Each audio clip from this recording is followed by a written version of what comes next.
This is Money, Motivation, and Mike, and I am your host, Michael Wainwright. In charge of the show is Jason Wright. And hello to you, world. This is the show that can and will change your life. And my first is an apology. It is Thanksgiving Day 2025, and we should be talking about Thanksgiving stuff, but I'm just put over the top here on another one of those topics, Jason, that is going to be one that can relate to everybody, especially the listeners today who are going down the road. Yeah. And obviously the viewers. Yeah. The 250,000 viewers that we now have and counting. Well, there's you something to be thankful for. Amen, Jesus. 250,000 subscribers. By now we're 251. At least. So if you tuned in to Money, Motivation, and Mike today to hear about Thanksgiving, you're going to have to go back to the 2025 episode or the 2024 episode. Excuse me, the 24 episode of the 23. This is 25. Yeah. Yep. We're not doing Thanksgiving today. I got a much bigger topic, not more important. Yeah. But we got an issue out there, Jason. Well, it's not going to be the Cowboys are losing. I don't know what you're talking about. Yeah. Okay. This airs before then. Well, they play in the Kansas City Chiefs today, so it's probably not going to work out too well. Is T Swift going to be there? You know it. Oh, God. She ain't going to turn down the biggest platform in professional sports, Cowboy Stadium. Yeah. With Jerry sitting down there, he's probably got some great big shindig going on. Post Malone's a halftime show. All right. That's the reason I show up right there. Hey, have you been on a road trip lately? Like got in a car and drove? Further than an hour? Yeah, 500 miles. No. Okay. It's been a long time for me too. Yeah. All right. But I had some business going on that took me from Texas to Alabama last weekend. Yep. And have not been out there on the farmer market roads for a couple hours and then hitting an interstate and driving across I-20, one of our major thoroughfares in the United States of America. Haven't done that in a long time. It's been years. Yeah. 6, 8, it's maybe even 10 years since I have driven that far. Not even Shreveport or anything like that? Nope. Yeah. Not to my recollection. Probably the farthest I've drove. I have drove down to Houston. Yeah. And I have drove down to Waco. Yeah. But I don't think, and I've driven to Oklahoma City. Yeah. But those are a couple hours. Well, and for our international listeners, know that Texas is about the size of most countries. So it's still a pretty good drive. Yes, but not halfway across 700-800 miles to Alabama, crossing different states and seeing different types of drivers. Right. I got one word that's going to sum up driving in this country right now, and that word is awful. Oh, yeah. It is absurd, Jason. It is ridiculous. I cannot believe how ignorant we are as drivers in this country. I sum it up to distracted. All right. I'm going to give you some things here, and then I started asking, why? Yeah. Why are we where we are? And I've got my thoughts on that too. Okay. Now, before I get into this, I want to read you the definition, because you got to remember, driver's license is a state thing, not a federal thing. Yeah. There's another question. Should it be federal? Because, hey, we live right here. We border states. We live on the Oklahoma-Texas border. And the way they govern driver's license tests in Oklahoma is different than the way they do it in Texas. Yeah. For the driving portion of it, myself, I'm not too concerned with it being down to the state, although there's been some reasons for it lately that maybe it should be federal. But to me, the biggest reason is the identification of making sure somebody is who they say they are, and then you being able to use your driver's license in a federal election. Or you're in another state and you use driver's license as an ID. Yeah.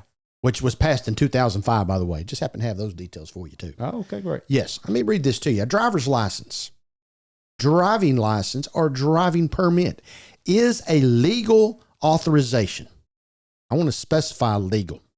Preference it. Or a document confirming such an authorization for a specific individual to operate one or more types of motorized vehicles, such as motorcycles, cars, trucks, or buses on a public road. All right? This isn't something you go to the store and buy. It's not like going to the store and buying a money order.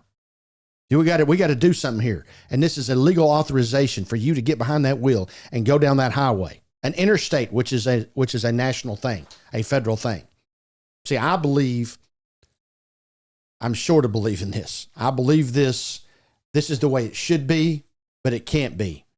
It should be a federal thing, but it can't be because the federal government will screw it up.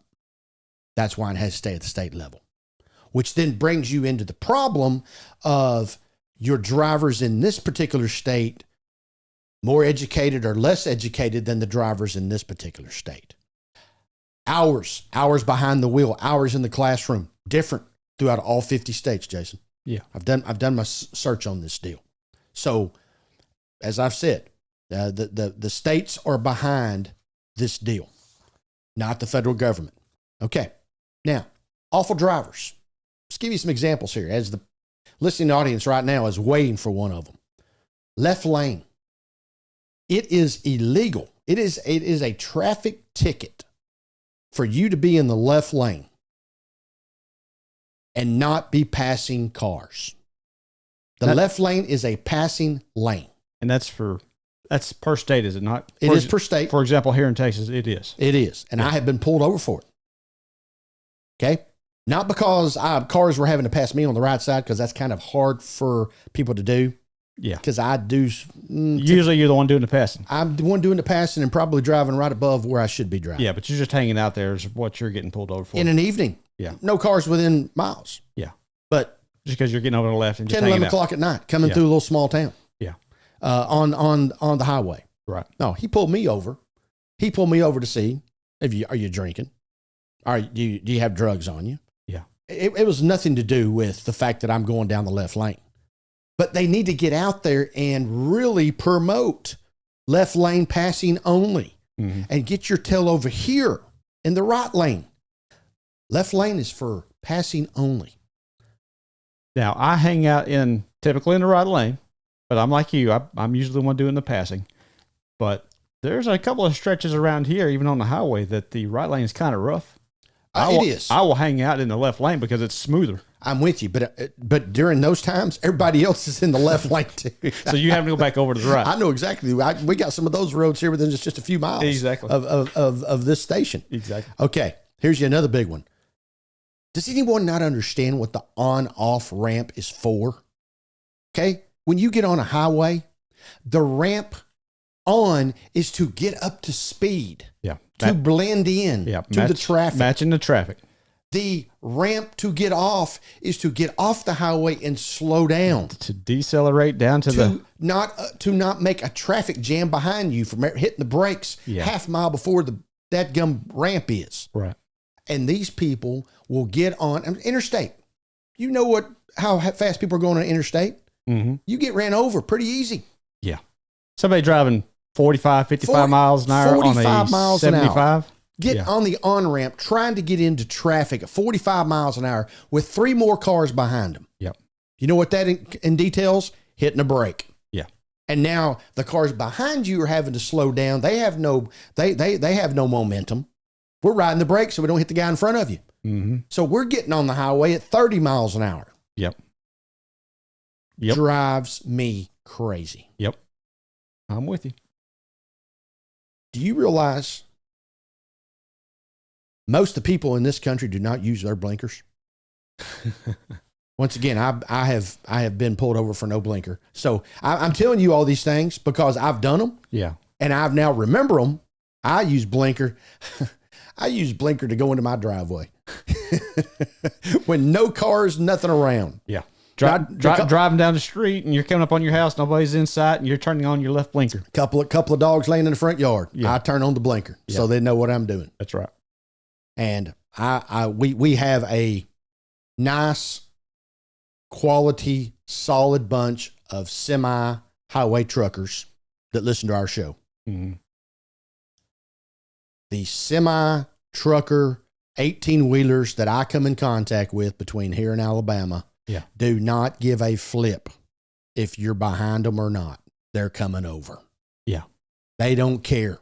Yeah. If you got to slam on the brakes and lock it up. They believe, and this is due to their actions, not what I believe, not what I think. I know this because I've watched them. When they put on their blinker, that is telling you I'm coming over. Yeah. That's not telling you I'm want to come over or I'm going to come over whenever it clears up. It tells you I'm coming over. It often does. Where to the point, Jason, they put on the blinker, you are 50 feet away from them, 40 feet away from them, in the left lane, trying to pass them. Yeah. You've got momentum. You're probably going 15, 20 miles an hour faster than them. And you have to hit your brake or you would run into them. Oh, for sure. And here is the best deal of all of it.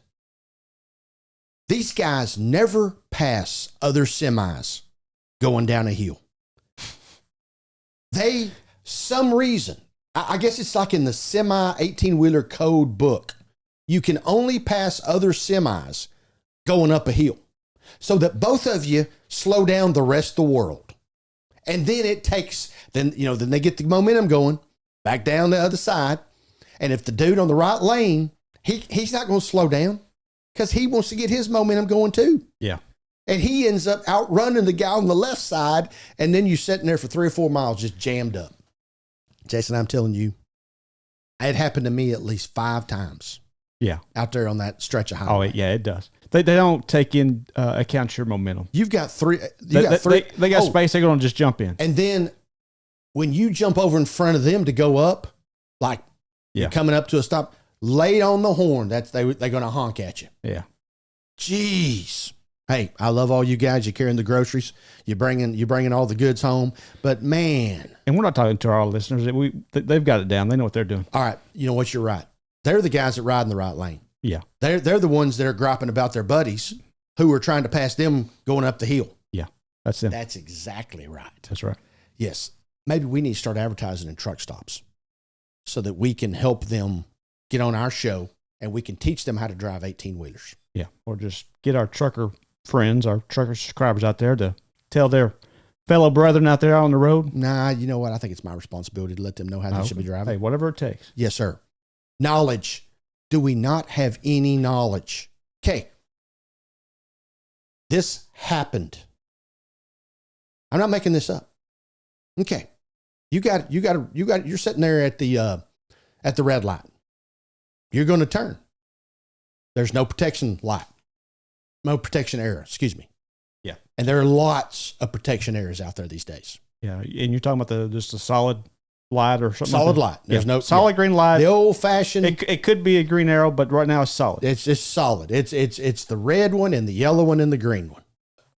And you got a line of cars both ways because it's red. And that light turns green.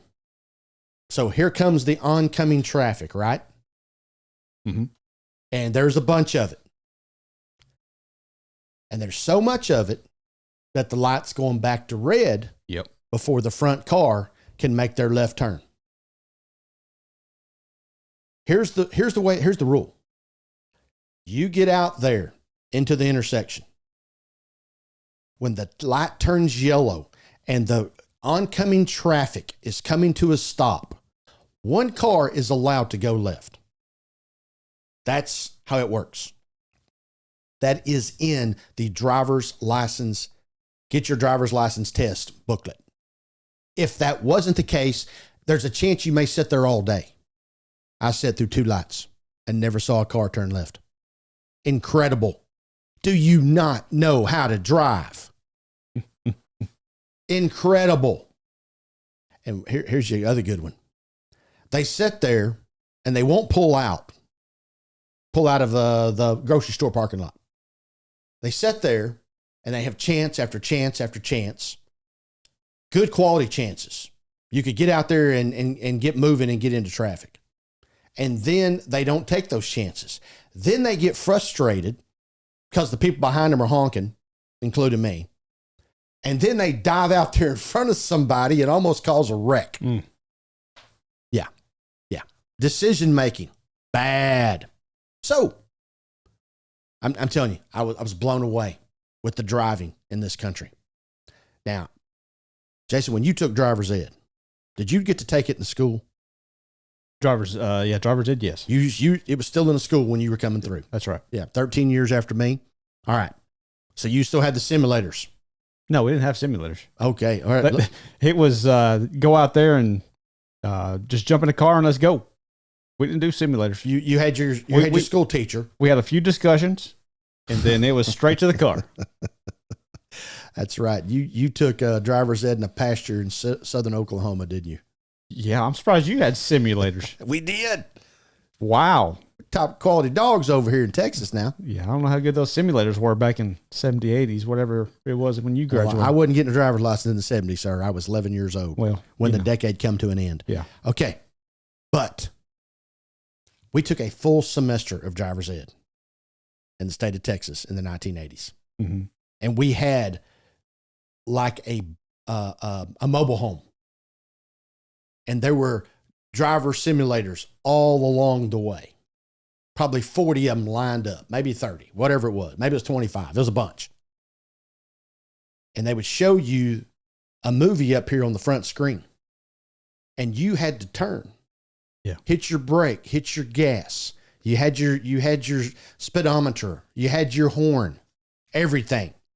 If you turned too much, it'd give you a bad mark. If you hit the brake too fast, if you stop behind in front of the stop sign, I mean, it was set up. It was good, and then one day you go in there and you just watch a movie, and they show you traffic accidents. Yeah.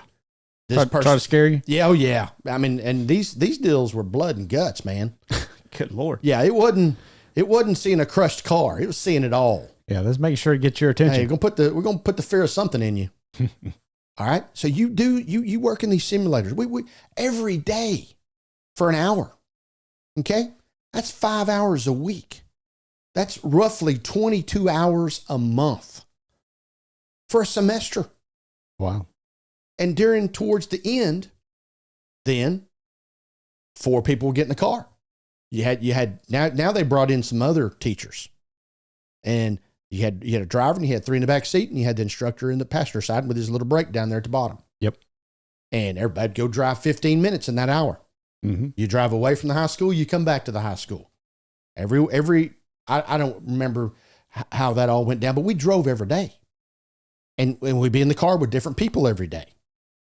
So we had countless school hours, classroom hours. We had countless on the road hours.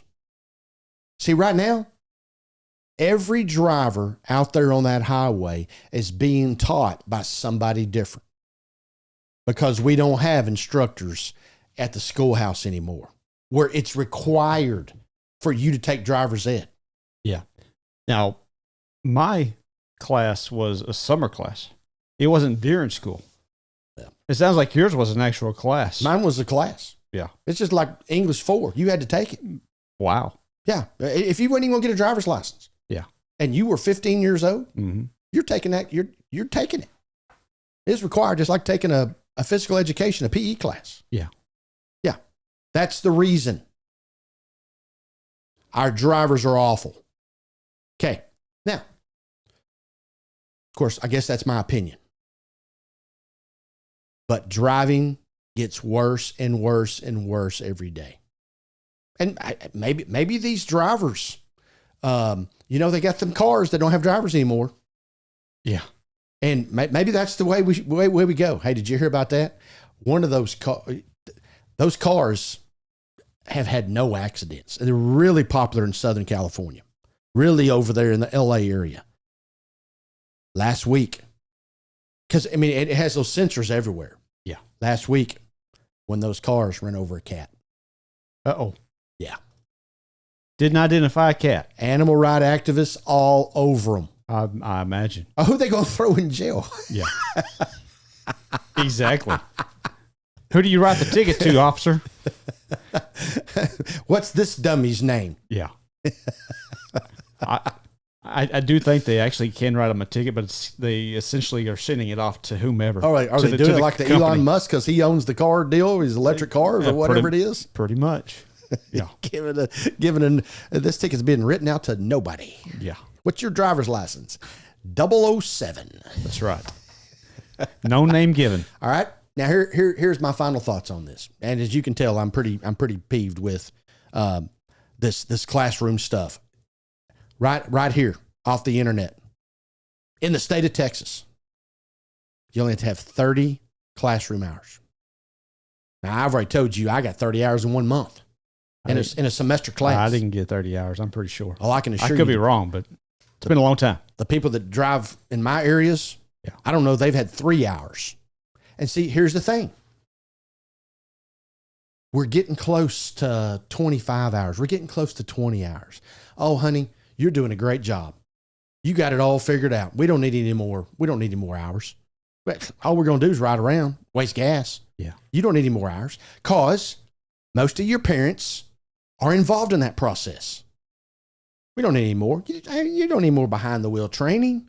You don't need any more supervised practice. You know? Incredible. Knowledge and skills. Come on. All right. Here's my final thought. Most of the professions, Jason, in this country have continuing education. Like myself, preparing a tax return. Yep. Certain things I got to do throughout the year. Yep. Got to know those new tax laws. Yeah. Your plumber's got a license. Your electrician's got a license. I'm not even talking about doctors and nurses and teachers and those kind of big boy professions. I'm just talking about us average Joes. Well, doctors are getting it easier. They can go on there and ask AI. Oh boy. Yep. AI.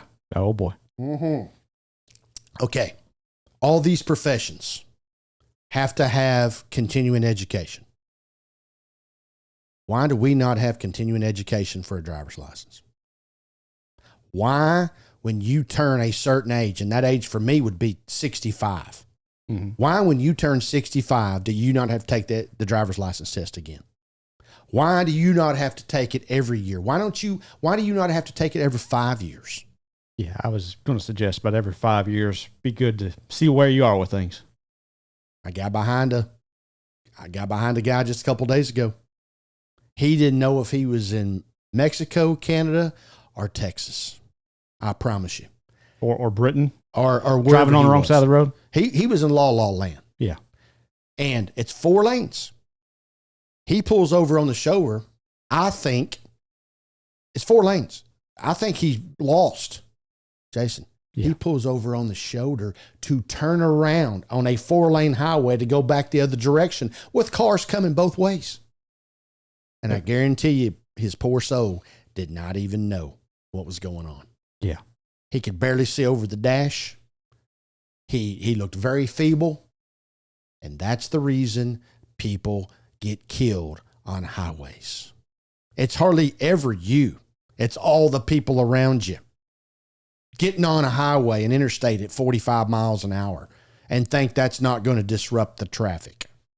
Yeah, there was a issue out in California not very long ago, exact situation you were talking about. Guy in a semi went over shoulder and started making a left turn to do a U-E. Unfortunately, that one did end in death. I think about 3 people died. And my points here is this is another reason why it should be a federal mandate.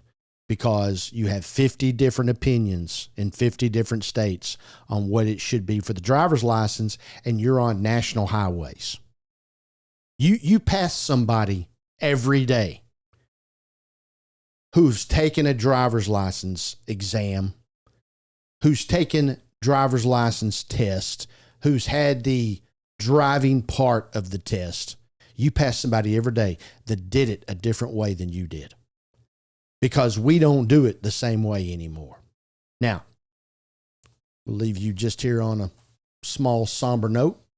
And maybe this is also one of the reasons it really hits home with me. Jason, as you know, our grandmother lost her life in a tragic car accident. And I was in that wreck. Yeah. And I am the only survivor of that wreck. And the reason that wreck happened is because the semi truck that we went up underneath, their lights were not working. And they had just pulled out of the truck stop. They were having light issues. Lights weren't working. Our grandmother didn't see it. And God decided that day was not my day, but it was hers. Yeah. So, that was a long time ago. And that probably hits home with us a little bit. But nevertheless, driver's license, it needs to be somewhere on the agenda moving forward. New reform has to be put in place. And it needs to also be at the top of the list with texting. We've talked about that. Texting deaths are just bonkers compared to DWIs. Yeah. You can always contact us at info@mx3.vip and find all of our new content at mx3.vip or on the YouTube channel, youtube.com/NMX3 podcast. Don't forget to like, subscribe, hit the bell icon to get notified of all of our new content, which Jason puts out every Monday and Thursday mornings around 9 o'clock. So, for the truckers all over the world, Jason, and Money, Motivation, and Mike, continue to live your life the right way.